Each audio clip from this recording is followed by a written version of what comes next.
옆에 있는 분들께 당신은 예배의 승리자입니다. 이렇게 보여주셨습니다. 이렇게 비까지 오는데 장마에도 불구하고 하나님을 찾고 하나님 예배하는 여러분을 축복합니다. 오늘 말씀은 하나님께서 특별히 오늘 말씀에 보니까요, 하나님께서 특별히 선택하신 이스라엘, 그 이스라엘이라는 이름을 주신 이 민족이 이제 역사에서 완전히 사라져 버렸어요. 북이스라엘은 이제 패망을 했고 유다 민족만 이제 남게 됐거든요. 그래서 이제 그 이후로부터는 이스라엘 사람들 이런 말을 쓰지 않고 유대인 우리가 지금 그렇게 부르잖아요. 그런 명칭으로 호칭이 변화되어 버린 것이죠.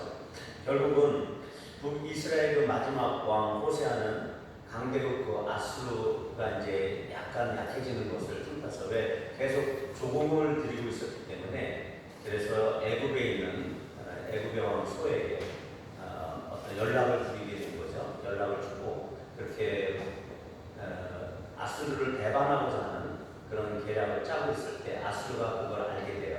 그래서 살만 에셀이 호세아를 공격하려고 오니까 호세아가 급히, 그때 마침 애굽은 분열 중에 있었단 말이에요. 애굽 왕조가. 그렇기 때문에 이 호세아 왕이 아수르 왕이 공격하러 오는 것을 알고 급히 조공을 가지고 달려갑니다. 달려가서 그에게 다시 굽신거리니까 그 왕이 호세아 왕을 붙들어 가지고 감금을 하게 돼요. 그리고 사마리아 성을 공격하러 들어갑니다. 그때 사마리아 성이 한 3년 동안이나 버텨요. 아주 많이 버티는 거예요. 5대 전쟁에 있어서 3년을 버텼다고 하는 것은 대단한 거죠. 그것은 또 다른 말로 보면 아수르가 힘이 약해지기 시작하는 것이다라고 할 수도 있고, 사마리아 성을 아주 견고하게 잘 지킬 수 있었다라고 하는 것으로 볼 수도 있겠지만, 어쨌든 그 3년의 기간이 지나고 나서 이스라엘이라고 하는 그 북이스라엘 민족은 이제 역사상 자취를 감추게 됩니다. 그리고 하나님의 이스라엘이라고 불렀던 야곱, 그 야곱의 아들 12명의 이름 중에서 그 10명의 이름은 사라지는 거예요. 역사상 아주 불참한 상황이 된 거죠. 그리고 열왕기 17장 오늘 읽은 그 말씀의 전체적인 것을 한번 보시게 되면, 북이스라엘과 악한 왕들의 그 악이, 그 하나님께 저질렀던 그 죄악이 이미 축적되어져서 하나님께서 이제는 참을 수 없는 그런 상태로 도달하게 된 것을 잘 표현하고 있고, 하나님께서 그것에 대해서 어떻게 이야기하고 있는지 이제 이야기하고 있는 그런 장면들이 나오고 있는 것입니다. 그러면서 이 아수르가 이민 정책을 피게 돼요. 이 이민 정책은 뭐냐면, 아수르가 정복한 나라에는 그 정복한 나라들이 민족주의가 다시 일어날 것을 방지하기 위해서 정복한 나라들 중에서 다른 나라의 백성들을 갖다 심는 거예요. 역시나 사마리아, 그 북이스라엘의 수도에 있는 사마리아 인근 성읍들에 있는 사람들을 이제 끌고서 아수르가 있는 그 지역에 여러 가지 지역의 이름이 있는데 그 지역으로 끌고 가서 그쪽에서 정착을 하게 만드는 것이죠. 그리고 바벨론인이 그쪽 여타 지역에 있는 사람들을 이 사마리아에 와서 인근 지역에 살게 했다는 말이죠. 그리고 그들이 섬기던 신들을 가져와서 그곳에서 또한 섬기게 했어요. 왜냐하면 그들이 섬기던 그 지역의 신들이 있기 때문에 그것을 통해서 어떻게 보면은 인종적인 또 민족적인 어떤 혼합을 섞어서 혼합주의적인 그 정책을 폈을 뿐만이 아니라 이렇게 종교적으로도 혼합주의 정책을 펼쳤단 말이에요. 그래야지만이, 왜냐하면 그들의 민족의 신들이 있었단 말이죠. 그들 족속의 신이 있었기 때문에 이렇게 그들의 신을 통해서 다시 한번 민족적인 반응을 하고 그 다음에 민족주의적인 어떤 반란을 일으킬까봐 종교적으로도 섞어버리는 것이에요. 그런 차원에서 그들을 끌어들였던 것이죠. 그러니까 역시나 아니나 다를까 그들의 신들을 가지고 섬겼는데, 이때 오늘 특이한 구절이 있었죠. 하나님께서 사자를 보내서 그 사람들 중에 몇을 죽였다라고 하는 것인데, 그 사자는 라이언입니다. 라이언스라고 표현되어 있어요. 영어 성경에 보면. 하나님의 사자가 아니고 사자를 보내요. 그래서 몇몇을 죽이니까 그곳에 있는 사람들이 아수르 왕에게 보내요. 그래서 이런 사람들이 죽었다 이렇게 얘기하니까, 그러면 그 지역, 그러니까 북이스라엘 그 사마리아 지역에 있었던 그 지역의 신은 여호와의 그 법도를 따르지 않아서 그렇구나. 그래가지고 여호와의 법도를 따르는 제사장 하나를, 붙들려갔던 제사장 하나를 이쪽으로 보내게 합니다. 그래서 사마리아 쪽으로 보내게 하는데 그가 이제 오게 되죠. 그래서 하나님의 법대로 새로 이주해온 그 이주민들에게 하나님의 법을 가르쳐야 이렇게 이런 일들이 없겠구나. 그래가지고 이제 하나님의 제사장, 그 북이스라엘의 제사장을 보내게 된단 말이죠. 그래서 이제 그가 왔는데 이제부터 이제 문제가 발생이 되는 거죠. 그 제사장이 어디에 가서 머물렀다고 하죠? 오늘 그 말씀에 보면 베델이라고 하죠. 오늘 주일 묵상이기 때문에 여러분들이 안 봤구나. 잘하셨어요. 괜찮아요. 베델에 가서 머문다라고 해요. 근데 베델은 어떤 곳이에요? 베델 이름 자체는 하나님의 집이에요. 하나님의 집인데 그 이름의 뜻은 하나님의 집이라는 뜻임에도 불구하고 베델은 어떤 곳이었죠? 단과 베델에서 송아지 우상 2개를 만들어 놓고 그들이 하나님 대신에 그 우상을 빌미로 하나님이다 이렇게 표현하면서 하나님을 섬기는 것처럼 하면서 우상을 섬기게 만들었던 그 여로보암의 죄, 그러니까 이스라엘 민족의 죄의 아주 단초, 아주 기초가 되는 그것이 바로 베델과 단에다가 송아지 우상을 만들어 놓고 음란하게 섬겼다라는 것이거든요. 근데 이 제사장이 어디로 가냐면 베델로 간단 말이에요. 그 이주민들을 가르치라고 보냈는데 그들을 가르치는데 어디로 가냐면 베델에 가서 가르친다는 얘기죠.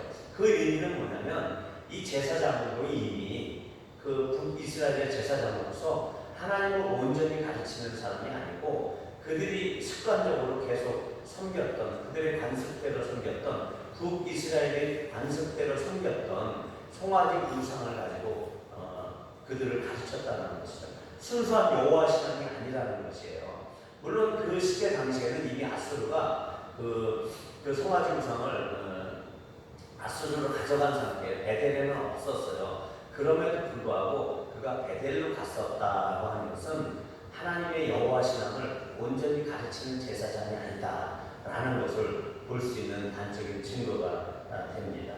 자, 근데 오늘 등장하는 그 말 중에 여호와를 경외하지 않음으로 이 말들이 계속 등장하고 있어요. 이제 히브리어에서는 이제 야훼라고 하는데 여호와를 경외한다라는 건 여호와를 두려워한다라는 거예요. 두려움을 가지고 주를 섬기는 것을 경외한다 이렇게 하는데 이 말들을 계속한단 말이죠. 그들이 이주민들이 그렇게 와서 여호와를 경외하지 않기 때문에 사자를 하나님께서 보내셨는데 그 사람들 죽게 했는데 왜 그랬냐면 하나님의 땅이라는 거죠. 아무리 이스라엘 민족들이 잘못해서 쫓겨나가고 그 이름들이 없어진 그런 상황일지라도 하나님의 백성들이 거주하던 땅이라는 거죠. 그래서 하나님께서 표현하고 싶었던 것 같아요. 그래서 그 땅에 그 사람들이 와서 하나님을 두려워하지 않게 되니까 동물 중에 두려움의 대상인 사자를 보내서 그들에게 하나님을 경외해야 된다라고 하는 것을 비춰준 것이죠.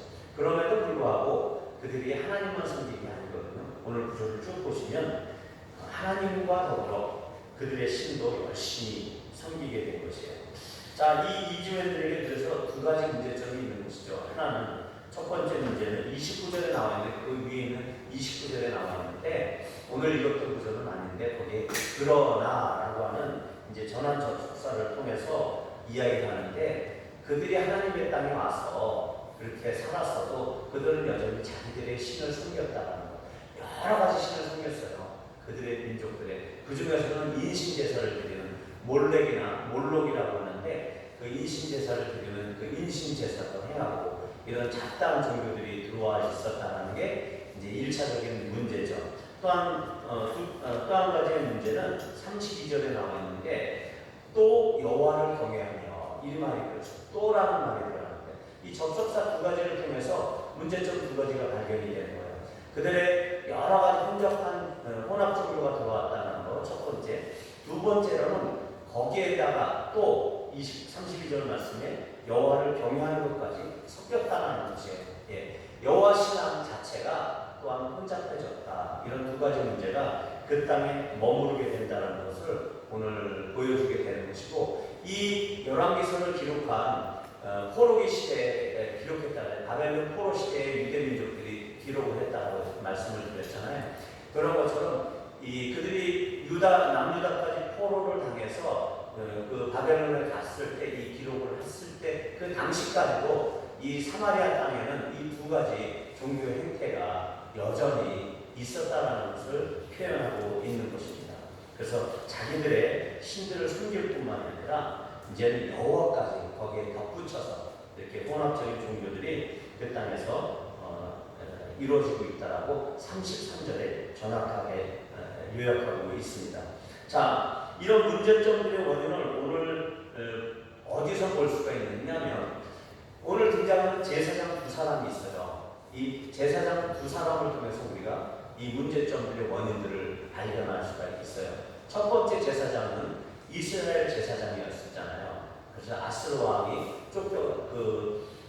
포로로 끌려갔던 제사장 한 명을 다시 사마리아 땅으로 보냈는데 역시 그가 베델로 내려갔다는 이 이야기를 통해서 우리가 확인할 수 있는 것은 무엇이냐면 여전히 그대로 하나님이 원하시지 않는 우상과 더불어 우상을 섬기면서 하나님을 섬기고 있다라고 하는 그 하나님을 포장화하는 그러한 종교의 형태를 이 제사장을 통해서 볼 수 있는 거고요. 두 번째 제사장은 어떤 제사장이었죠? 오늘 그 이방 민족들이 들어와가지고 자기들의 신상을 다 만들어 놓고 그리고 그 사마리아 땅에 있던 그 산당들에서 제사를 드리기를 원했는데 제사장을 자기들이 뽑은 거예요. 어떻게? 자기들을 위하여, 자기들의 제사를 위하여 임의로 한 사람을 뽑아서 제사장을 만들었다는 것이죠. 그것이 이제 두 번째 제사장의 모델입니다. 이 제사장은 어떤 제사장이죠? 결국은 하나님의 능력, 하나님을 제사 드릴 수 있는 어떤 권한도 없고 하나님을 제사할 수 있는 어떤 능력도 없는 아무 근거가 없는 그 제사장, 사람들의 자기 생각으로부터 나온 사람들이 자기 소견에 오른 대로 만들어놓은 예배에 그 예배의 수동자일 뿐이라는 것이죠. 예, 인본주의적인 예배를 드리고 있는 그 제사장을 이야기하고 있는 것입니다. 이해되시죠? 그래서 두 가지 예배의 어떤 부정적인 모습을 보여주고 있는 것이 이 제사장 두 사람을 통해서 우리가 볼 수 있다는 것입니다. 그래서 이 둘은 현대의 불쌍한 크리스천들의 모습으로 우리가 다시 한번 대변할 수가 있는 것이에요. 첫 번째 제사장은 하나님을 믿는다고는 하지만 세상과 구별되지 못하고 여전히 세상적 사고를 가지고 혼잡한 그 신앙을 갖고 있는 그런 사람을 얘기할 수 있는 것이고요. 두 번째 제사장은 그 사람들이 갖고 있는 그런 종교적인 갈증이나 어떤 장래에 대한 불안함 때문에 점쟁이를 찾아가거나 아니면 자기 생각에 오른 대로 그렇게 너저분하게 자기 생각을 쫓아서 따라가는 그런 인본주의적인 그런 어떤 점쟁이를 쫓아가거나 우상을 쫓아가서 그것을 하나님으로 대체해버리는 그런 사람들, 자기의 성공의 담보로서 하나님을 섬기려고 하는 그런 크리스찬들을 대변하는 모습이라고 볼 수 있는 것이죠. 결국 제사장은 여호와의 율례를 잘 알아야 되거든요. 그리고 여호와의 그 율례대로, 그 방법대로 하나님만을 위해서, 여호와만을 위해서 제사하고 여호와만을 경외하는 사람이어야 된단 말이죠. 그리고 그런 제사장만이 그 백성들이 여호와를 경외하는 방법을 가르칠 수 있는 제사장이에요. 포로기에 있다가 와서 이곳에서 가르쳤던 그 제사장은 그런 제사장이 아니에요. 그러니까 올바르게 하나님을 경외하는 방법을 가르칠 수가 없었던 것이죠. 그러나 그 시대에 사마리아 땅에는 하나님을 행할 만한 능력도 또한 자격도 없는 그런 제사장들밖에 없다는 것이 비참한 상태를 이야기하고 있는 것입니다. 그래서 오늘 본문에서는 세 가지 질문에 대한 답변을 주고 있는 성경 구절들이 있습니다. 제가 그래서 오늘 세 가지 질문을 하고 그 질문에 대해서 오늘 성경 구절을 보면서 하나님께서 오늘 우리에게 주시는 메시지를 한번 같이 나누도록 하겠습니다. 먼저 첫 번째 질문은요.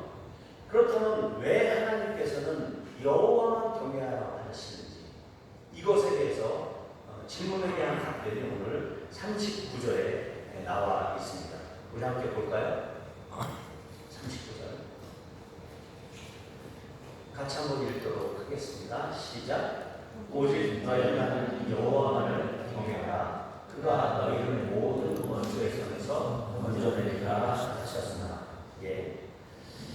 그래서 여호와만을 경외하는 사람에게는요, 우리 인생살이에 있어서 갖가지 원수들이 있다라고 하는 것을 하나님께서 이미 아신다는 거예요. 우리 인생살이 하면서 여러 가지 원수가 있을 수 있거든요. 그 모든 원수의 손에 걸려들지 않도록, 그 다음에 혹시 원수의 손에 우리가 지금 붙들려 있는 상태라고 할지라도 그 상태에서 우리를 그 사악한 손에서 건져내 주시겠다라고 하는 담보로서 어떻게 하라고요? 하나님을 경외하라고, 하나님을 두려워하라고 이렇게 이야기하고 있습니다. 그 말은 뭐냐면 우리 인생살이 하면서 우리에게 두려운 일들이 오지 않겠어요? 어떤 일이 있겠어요? 우리가 직장에서 그만두게 되는 일이 있거나, 내가 예를 들어서 어떤 원하고 희망하는 비전이 있는데 어디 장애가 생겼거나 어디 문제가 돼서 그 비전을 도저히 성취할 수 없는 그런 일들이 생길 수도 있을 거고, 그런 일이 있지 않겠어요? 갑자기 내가 원하지 않는 질병이 생겼거나, 예, 내가 원하지 않는 자가 면역 질환이 생겼거나 이런 것들이 올 수가 있거든요. 그리고 이 사회 자체가 구조적으로 이미 악해졌잖아요. 그래서 아무리 열심히 일을 해도 가난한 사람은 여전히 가난할 수밖에 없는 이런 사회적인 구조적인 악도 있게 된단 말이죠. 그리고 우리가 기도하려고 하고 그럴 때마다 우리 기도 시간을 계속 앗아가려고 하고 기도하지 못하게 하는 것들, 더 묵상을 깊이 있게 하지 못하는 이런 여러 가지 환경들이 우리에게 있단 말이에요. 우리에게 어떤 두려움을 주려고 하는 문제들, 그 다음에 환경적으로 이 마귀 원수가 우리를 더 하나님께 집중하지 못하게 하는 그런 문제들이 많이 발생할 수 있다는 것이죠. 그것에 대해서 하나님께서는 이런 사악한 마귀의 일들 가운데서 벗어나기 위해서는, 마귀의 공격과 또한 마귀의 방해를 벗어나기 위해서는 하나님의 전적인 지혜와 총명이 필요한 것이고, 하나님이 주시는 그런 모략과 지혜를 통해서 또한 그 하나님의 전능하심을 통해서 우리가 그 마귀의 괴계를 벗어날 수가 있는데, 그런 은혜는 하나님을 경외하는 자들에게 나타난다는 그것을 오늘 말씀에서 보여주고 있는 것이에요. 그 약속을 하고 있는 것입니다. 결국 그런 하나님의 보호하심의 은혜, 구원의 은혜, 우리가 어려운 가운데 처할 수 있잖아요. 예, 각가지 경제적인 어려움, 여러 가지 곤란한 상황, 내가 원하지 않았는데 부모나 어떤 가까운 사람과 연인이나 이런 관계 가운데서 틀어진 몇 마디 말의 실수 때문에 그것 때문에 서로 원수가 되고 그런 틀어진 관계 가운데 들어갈 수가 있잖아요. 그런데 그런 모든 어려움과 곤란한 가운데 하나님께서 구원해 주시는 그런 은혜, 어떤 경우는 인생을 역전시키는 기회를 우리에게 주실 수 있는 그런 놀라운 하나님의 그런 은혜들이 하나님을 경외하는 자들에게 주어진다는 것입니다. 하나님을 두려워하는 자들에게 하나님께서 이런 기회들을 주시고 이런 은혜들을 주신다라고 하는 것이 오늘 이 성경 말씀의 은혜인 것입니다. 그래서 하나님을 경외하라고 하시는 말이죠. 다시 한번 정리하면 첫 번째 질문, 왜 하나님을 경외해야 되느냐? 하나님을 경외하는 자에게 하나님의 은혜와 하나님의 보호하심과 하나님의 구원과 하나님이 우리를 다시 인생 역전시킬 수 있는 그런 기회를 주시기 때문에 하나님을 경외해야 된다는 것이죠. 아멘. 두 번째 질문을 해볼 수가 있습니다. 그러면 하나님께서는 이 이스라엘 민족이 뻔히 이 이스라엘 땅에 들어와서, 가나안 땅에 들어와서 범죄할 것을 알면서도 불구하고 왜 이 가나안 땅에 밀어 넣었냔 말이죠. 결국은 다 포로로 쫓겨갈 것인데, 그리고 그 이스라엘 민족이 이 가나안 땅에 들어오기 전에 애국에서 이집트에서 종살이를 했잖아요. 무려 430년 동안. 그래서 그 종살이할 것을 알면서도 처음에는 종살이로 들어간 게 아니었잖아요. 요셉이 살아있을 때는 그들이 피난처로 고센 땅에 들어갔는데 어떻게 하다 보니까 요셉을 모르는 왕이 나타나고 결국은 종살이로 전환이 되게 됐거든요. 그러니까 이 노예 생활을 하게 될 것을 뻔히 하면서 하나님께서는 거기를 밀어 넣은 거예요. 그리고 430년 동안 거기다 갖다 놨다는 것이죠. 왜 그랬다는 것이죠? 그러면서도 또 그러다가 이제는 모세를 통해서 내가 너희를 구원해 줄게. 홍해를 가르시고 구원해 오신단 말이에요. 하나님께서 왜 이렇게 그런 뻔히 이 백성들이 고난받을 것을 알면서도 왜 이렇게 하나님이 또 범죄할 것을 알면서도 그 땅으로 몰아가셨는 얘기죠. 애국으로 집어넣고 그 다음에 가나안으로 집어넣고 이런 일들을 왜 하시느냐는 얘기죠. 왜 우리를 예수 믿게 하시느냐는 얘기예요. 예. 왜 예수를 믿었음에도 불구하고 또한 우리에게 고난이 있느냐는 얘기죠. 이거에 대한 질문을 36절에서 우리가 볼 수가 있습니다. 한번 볼까요? 36절. 한 목소리로 한번 같이 읽도록 하겠습니다. 오직 큰 영과 팔고 너희를 애굽에서 인도하여 주신 여호와를 경외하여 그를 예배하며 그에게 제사를 드릴 것이다. 36절에 의하면 여호와를 경외한다는 것은 하나님께서 지금 애굽에 인도하여 내신 그 이유는 우리가 전에도 말씀드렸지만 하나님을 예배하기 위해서 하나님께서 구원해 내셨다고 하거든요. 그리고 이제 그것은 출애굽기에서도 분명하게 발견할 수 있는 얘기예요. 우리가 사흘길쯤 광야로 들어가서 우리 하나님 여호와께 제사를 드릴 때 우리에게 명령하시는 대로 제사를 드리겠다. 이렇게 모세가 아론에게 이야기를 하는 것이 나와 있어요. 가나안 땅 예루살렘에 세워질 하나님의 그 이름을 두신 그 성전에서 그 사랑하는 백성들의 예배를 받으시기 위해서 결국은 출애굽을 시키신 거잖아요. 그리고 그 말씀은 이사야서 43장 21절에 정확하게 나와 있는데 이 백성은 내가 나를 위하여 지었나니 나의 찬송을 부르게 하려 합니다. 이렇게 표현하거든요. 우리 믿는 우리들은요, 하나님을 위해서 지음을 받은 존재로서 하나님의 찬송을 부르기 위해서 하나님을 예배하기 위해서 우리가 부름을 받았다고 이야기하고 있어요. 자, 그런데 하나님께서는 이 애굽 땅 가운데 그렇게 굳이 430년 동안 이들을 종살이로 묶어둘 필요가 있었어요. 그런데 창세기에 보니까 뭐라고 나왔냐면 하나님께서 가나안 땅에 있는 이 아모리 족속의 죄악이 관영할 때까지 그들의 죄악이 100% 꼭 찰 때까지는 내가 이스라엘 민족들을 그곳에 두겠다 이렇게 표현하고 있단 말이에요. 그래서 430년을 채우신 거예요. 그리고 나서 그들을 끌어내신 거죠. 이것은 하나님의 그 사랑에 또 하나님의 섭리의 극치를 보여주고 있는 것입니다. 하나님의 형상대로 지음받은 모든 사람이 하나님께서는 구원받기 원하시는 거예요. 그 죄악이 관영한 가나안 땅의 사람들, 그 아모리 족속까지도 인신 제사를 드리는 그 족속들까지도 하나님께서 구원받기를 원하시는 거예요. 그래서 그들이 죄악이 1%로 또 아직 안 찬 상태에서는 그들을 심판하지 못하시는 거예요. 하나님의 마음이에요. 이것이 하나님의 섭리예요. 그것을 위해서 믿는 하나님이 사랑하시는 그 하나님의 백성들을 종살이 가운데 이렇게 두시는 거죠. 그리고 그래서 하나님은 심판을 즐거워하시는 분이 아니시다는 것을 오늘 그 말씀을 통해서 우리가 볼 수 있는 거예요.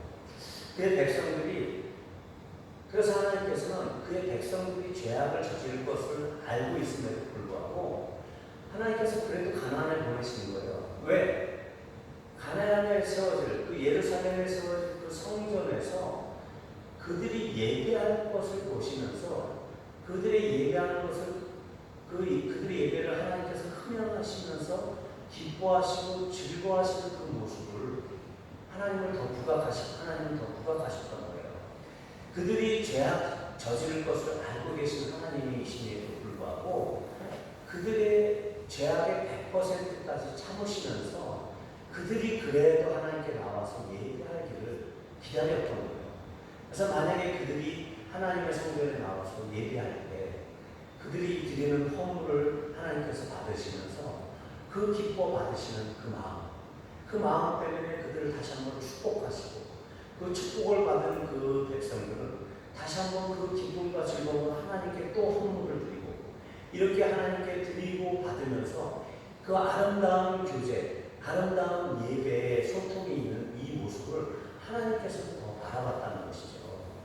그렇기 때문에 그들이 죄악을 지을 것을 예견하고 있음에도 불구하고 더 큰 것을 바라보고 더 완전한 것을 바라보고 더 기쁨을 바라보시면서 부정적인 그것들을 하나님 이름으로 대격을 시켰기 때문에 그들을 애써서 출애굽시키시고 가나안 땅으로 부르셨다는 것입니다. 그래서 하나님의 이름을 주신 그 아름다운 성전에서 그의 사랑하는 백성들의 자원하는 헌물을 기쁨으로 훈양하시고 그것을 통해서 다시 그들을 복주시기를 원했다는 것입니다.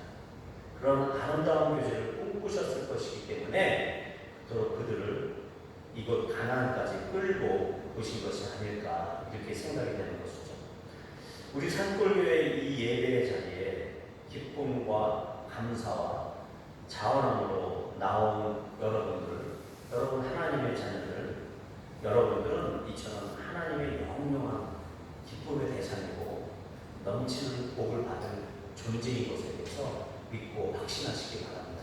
분명히 여러분은 복 받습니다. 그 복이 여러분들의 재물의 복으로 임할 거예요.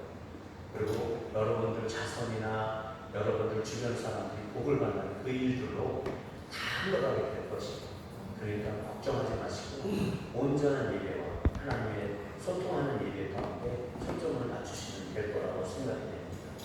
하나님의 관심은 심판보다 축복에 있습니다. 그렇기 때문에 가나안으로 인도하신 것이고 그렇기 때문에 여러분들을 예배의 자리로 인도하는 것이죠. 죄지을 걱정보다는 자원하는 예배자 몇 사람을 더 원하시고 계시기 때문에 그런 자원하는 예배를 우리 일상생활에 돌아가면 죄 지을 수 있잖아요. 예, 죄 짓고 나서도 그거 신경 쓰지 마시고 내가 더 전심으로 예배에 초점을 맞춰서 나오시는 그런 사람들이 되기를 원하신다는 것이죠. 세 번째 질문에 들어가겠습니다. 그렇다면 그렇게 애굽에서 구원해 주신 그 이스라엘 민족과 언약을 맺어서 이 민족들을 끌어내신 거거든요. 아브라함의 언약을 기억했다라고 하나님께서 얘기하세요. 종사지에서 끌어내실 때 모세에게 하시는 말씀이 내가 아브라함의 언약을 기억한다. 그러면서 끌어내세요. 그리고 끌어내신 다음에 그 시내산에서 시내산 언약을 맺으셔요. 그리고 시내산 언약을 맺으실 때 뭐라고 해요? 내가 율법 줄 테니까 너의 율법 잘 지켜. 그러면 내가 너희들을 모든 민족에 뛰어난 민족으로 해줄게. 그래서 아브라함의 언약을 갱신하셨거든요. 아브라함의 언약이 뭐였어요? 내가 네 자손을 모든 민족에 뛰어나게 하겠고 바다의 모래처럼 많게 하겠다 이렇게 얘기했잖아요. 그러면서 그 아브라함의 언약을 갱신하시면서 그 모세율법을 주시고 신해산 언약을 주신다는 말이죠. 그리고 우리가 원초적으로 선악과의 문제를 한번 보세요. 네가 선악과를 따먹지 않으면 내가 이 에덴 동산에서 영원히 살겠다라고 하는 그 언약이 들어가 있는 것이거든요. 대신 반대로 부정적으로 네가 선악과를 따먹으면 어떻게 되겠다? 정령 죽으리라 이렇게 언약을 하신 거란 말이죠. 왜 하나님께서 이런 언약을 던져주시면서 우리랑 하나님께서 우리를 인도하시는 얘기죠. 이 부분에 대한 질문이 오늘 나와 있는데 여기서 37절에 나와 있습니다. 한번 같이 볼까요? 다 같이 읽도록 하겠습니다. 시작. 또 여호와가 너희를 위하여 율례와 법도와 율법과 계명을 지켜 영원히 행하고 하지 말며. 아멘. 여기서 누구를 위하여 이 율례와 법도를 줬다고 했죠? 너희를 위한 율례와 법도입니다. 우리를 위한 언약이에요. 예. 하나님이 우리가 언약을 맺었는데 각서 쓰는 거예요. 언약이라고 하면서 예를 들어서 사채업자가 있다고 생각을 해봐요. 아주 나쁜 사채업자들 있잖아요. 그런 사람들이 빚을 100만 원, 1000만 원을 줬어. 그런데 못 갚으니까 너희가 각서 써. 그리고 3천만 원을 갚아야 돼. 이렇게 각서를 쓰게 했단 말이에요. 그러면서 그것을 확인하면서 자기를 쓰게 하잖아요. 이게 각서잖아요. 하나님 언어는 이런 거예요. 그래서 하나님께서는 이런 불량배와 같은 언약을 우리에게 하셨는데, 하나님의 언약은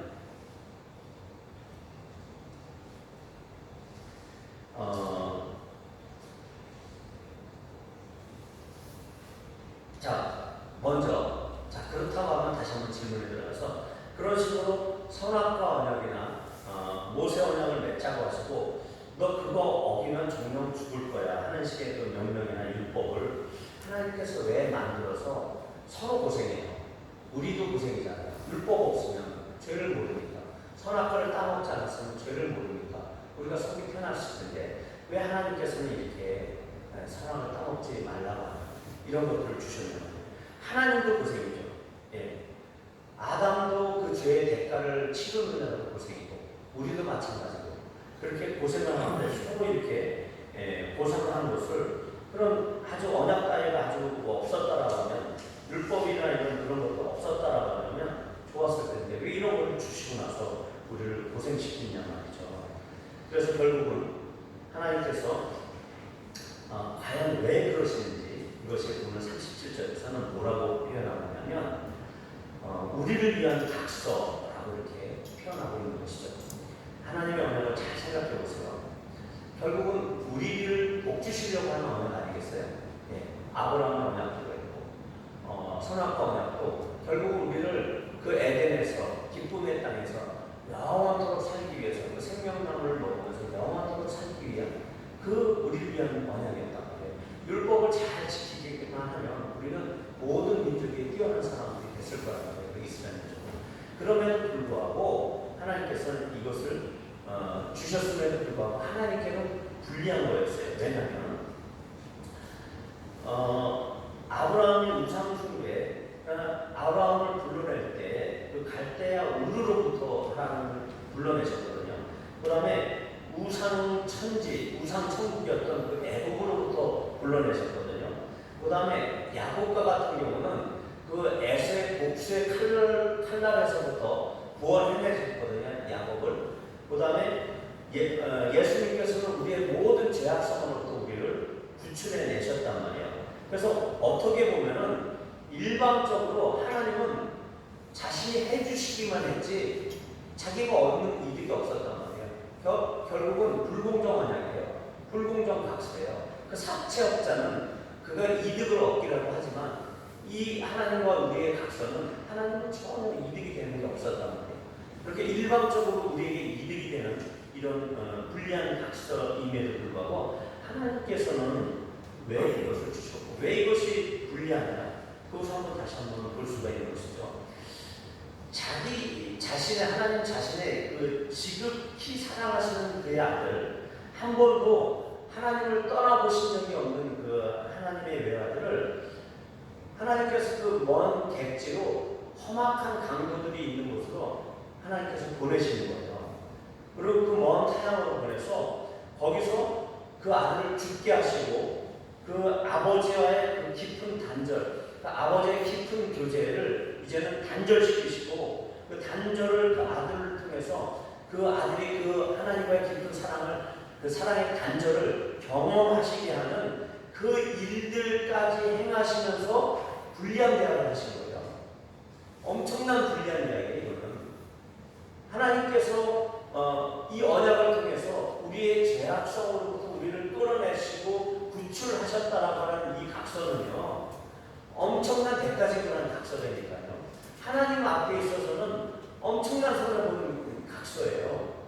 그리고 그것도 모자라서 각서의 도장을 찍고 꽉꽉 눌러서, 왜냐하면 하나님께서 그 자기 아들에 대한 그 연민과 사랑 때문에 그 각서를, 그 언약을 변개시킬까봐 각서의 도장을 딱 찍어버렸어요. 그게 바로 율법입니다.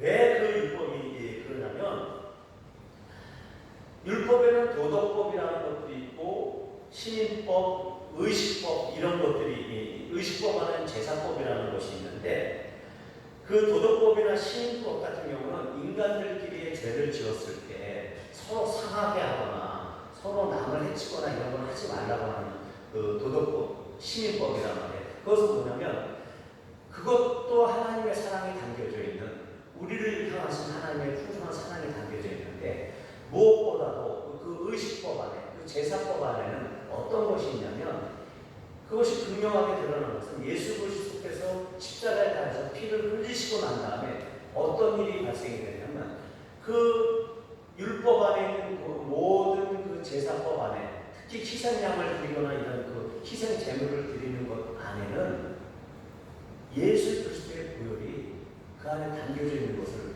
볼 수가 있게 되는 것이거든요. 결국은 그렇다고 하면 하나님께서 우리에게 율법, 이 정결예식법과 그 희생양의 이런 모든 제사법을 주셨다고 하는 것은 그 제사법 규정을 담고 있는 그 율법 안에서 발견할 수 있는 죄가 일절 없으시고 성결하신 그 예수 그리스도의 희생을 그것에서 볼 수 있는 것이고, 그 예수 그리스도의 희생을 통해서 우리를 살리게 한 생명이 그 율법 안에 풍성하게 담겨져 있다는 것을 우리가 발견할 수 있다는 것입니다. 그것을 보고 놀라지 않을 수 없는 것이죠. 그러나 우리는 그것을 잘 이해를 하지 못했어요. 율법은 우리를 구속하는 것으로 알고 있었습니다. 그래서 그 선악과는 우리를 구속하는 것으로 알고 있었어요. 하나님께서 이 선악과를 따먹게 되면 어떻게 될 것인지 다 알고 있으셨어요. 왜? 선악과를 따먹게 된 그들이 선악을 구분하게 되면 어떤 증상이 나타날 것이냐면, 그들이 선악을 구분하게 되니까 어떻게 해요? 하나님처럼 이제 된다는 것을 알고 있었어요. 하나님과 같은 그 마음이, 하나님과 같이 되고자 하는, 자기들이 뭔가를 분별할 수 있기 시작하니까 그런 이성주의가 들어오게 되니까 그들이 하나님과 같이 되고자 하는 마음이 생길 것, 바로 그 교만이 들어올 것을 알고 있으셨거든요. 그래서 선악과를 얘기한 거예요. 따먹지 말아라. 따먹으면 교만이 들어올 것이다. 그래서 쫓겨날 것이다. 이 이스라엘 민족처럼 자기들이 살던 땅에서 쫓겨날 것이다. 이것을 이야기했음에도 불구하고 사람들은 그것이 그때는 이해가 안 됐죠. 그래서 우리도 그것을 잘 이해를 못했었습니다. 그림자 같은 그 율법은 예수 그리스도의 그림자라고 했잖아요. 그 율법의 본체이신 그리스도께서 그 율법이라는 각서 안에 스스로 갇혀서 어쩔 수 없이 피를 흘려야 하는 그 의미를 이해하지 못했어요. 그 율법에서 얘기하는 양을 잡고 본인들이 가서 양을 가서 본인들이 직접 잡거든요. 그리고 제사장을 갖다 주고, 그러면 제사장은 각을 떠서 제단에 올리는데, 이런 것들을 이해하지 못했던 것이죠. 하나님께서 말씀하신 그 율례를 따라서 그렇게 멀리서 고생을 하면서 예루살렘까지 가서 그 성전에서 예배를 굳이 드려야 하는 그 의미를 그들은 몰랐어요. 그 성전을 향한 그 긴 여정에서, 그 여정 가운데서 지난번 성전을 갔다 온 그 이후에 자기의 삶과 그 자기의 죄악들을 돌아보면서 여전히 하나님을 경외하지 않고 살아왔던 그 삶들을 그렇게 회상하면서, 그래서 그 성전을 향해서 뚜벅뚜벅 자기를 씻어주실 그 성전에 계신 예수 그리스도를 바라보면서 그렇게 천천히 성전을 향해서 걸어 올라가는 그 길이, 그 여정을 마련해 놓으신 그 하나님의 계획을 그들은 몰랐던 것입니다. 그래서 그 성전이 그리스도의 희생의 보혈로 철철 넘쳐나는 그러한 곳임을 몰랐던 것이에요. 그곳에서 선포되어지는 그 율법과 율례들, 그 안에 있는 생명 되시는 그리스도께서 철철 흘러 넘친다는 걸 그들은 몰랐던 것이에요. 성전 안에 그 풍성하신 그리스도의 은혜와 이 율법 안에 있는 그 그리스도의 그 풍성하신 그 보혈이 철철 흘러 넘치는 것들을 그들은 보지 못했던 것입니다.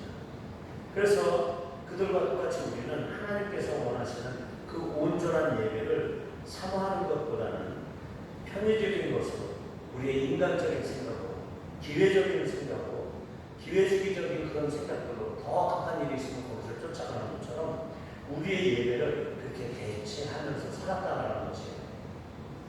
오늘 이 예배가 그리스도로 철철 넘치고 그리스도의 희생의 보혈이 철철 넘쳐 흐르고 있다는 것을 우리는 모르고 있었을 수도 있다는 것입니다. 이것이 바로 우리가 추구해야 할 예배에 합당한 자세이고 예배에 합당한 마음이라는 것을 모르고 있었다는 것입니다. 그런 마음이 없이 그렇게 그리스도로 철철 넘치는 예배가 아니라고 한다면 그것은 예배가 아니고 하나님을 경외하는 것이 아니다 라는 것을 우리가 절대로 잊지 않아야 된다는 것이죠. 그렇게 그리스도로 철철 넘치는 예배가 아니라고 하면 그것은 예배가 아니다 이렇게 우리가 단정지어서 이제는 생각하자는 것입니다.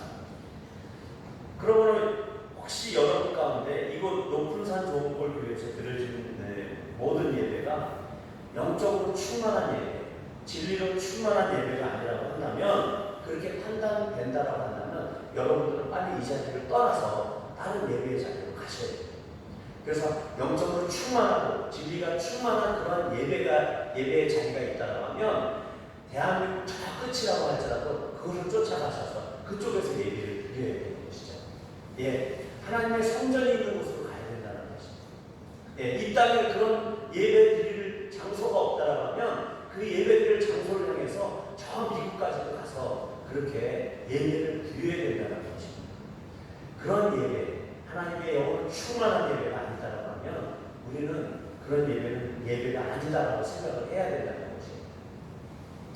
왜냐하면 여기가 만약에 그런 곳이 아니라고 하면 아까 앞에서 언급한 그런 제사장들에 의해서 드려지는 영적으로 혼잡하고 더럽혀진 예배가 되는 것이기 때문에 그래요.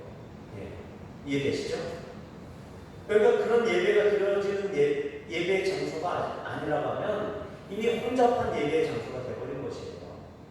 그리고 우리가 그런 예배를 드리고 있지 않다라고 하면 이미 세상과 연합하고 자기의 유익을 위해서 그렇게 우상 숭배자들과 연합되어 있는 그러한 제사장, 스스로 세워놓은 그 제사장들로 득실거리는 그 예배의 장소이기 때문에 그런 예배가 아니라고 하면 우리는 빨리 이런 예배 장소를 떠나야 되는 것입니다.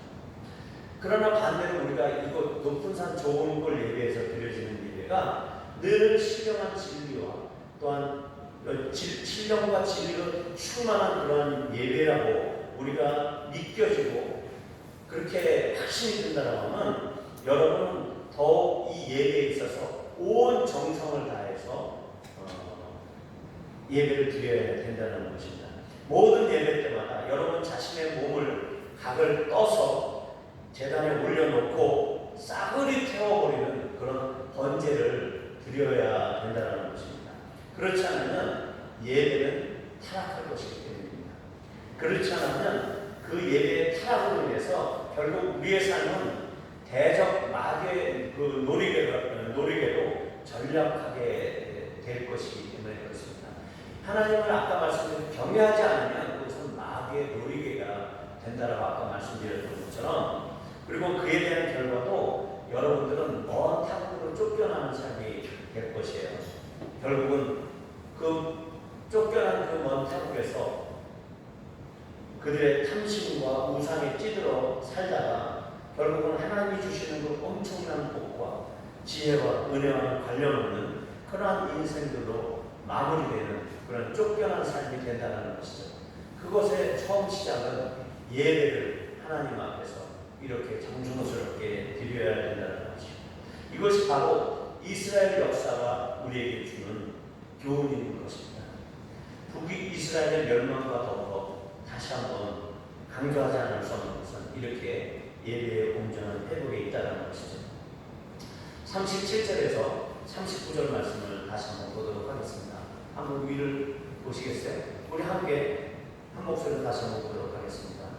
여호와가 너희를 위하여 기록한 율례와 법도와 율법과 계명을 지켜 영원히 행하고 다른 신들을 경외하지 말고 또 내가 너희와 세운 언약을 지키면 다른 신들을 경외하지 말고 오직 너의 하나님 여호와를 경외하라. 그가 너희를 모든 원수의 손에서 건져내리라.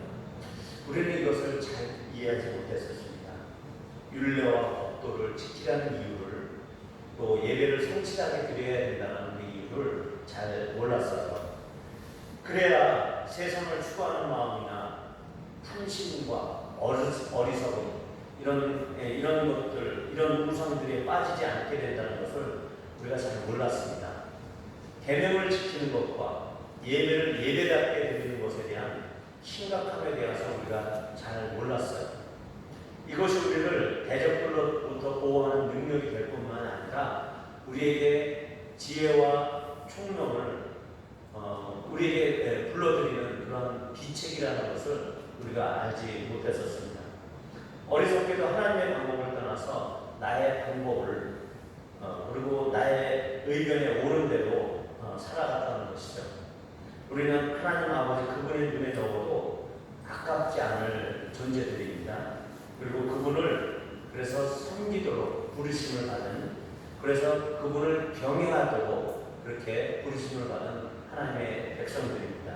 그래서 이제는 우리가 그분을 어떻게 섬겨야 할지, 어떻게 경외해야 하는지에 대해서 깨달으셨으리라 확신합니다. 그래서 우리는 그렇게 신실하게 하나님 앞에서 살아가도록 하도록 우리가 다시 한번 기도했으면 좋겠습니다. 같이 기도하시겠습니다.